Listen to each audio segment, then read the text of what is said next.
Pelo menos 75 pessoas morreram nos últimos dias na China, vítimas do mau tempo. Em Pequim, há estradas cortadas, transformadas em rios, carros submersos, muitas estações de metro totalmente inundadas.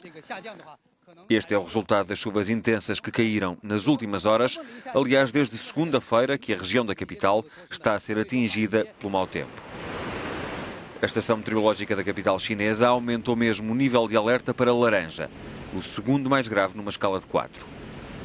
Na região norte da China, os militares foram também chamados a prestar auxílio às populações que ficaram isoladas por causa da chuva. Na província de Hubei, 123 mil pessoas foram obrigadas a fugir de casa por causa das cheias e dos deslizamentos de terra. Para já, ainda não é possível contabilizar as perdas económicas, mas estima-se que ultrapassem os muitos milhões de euros.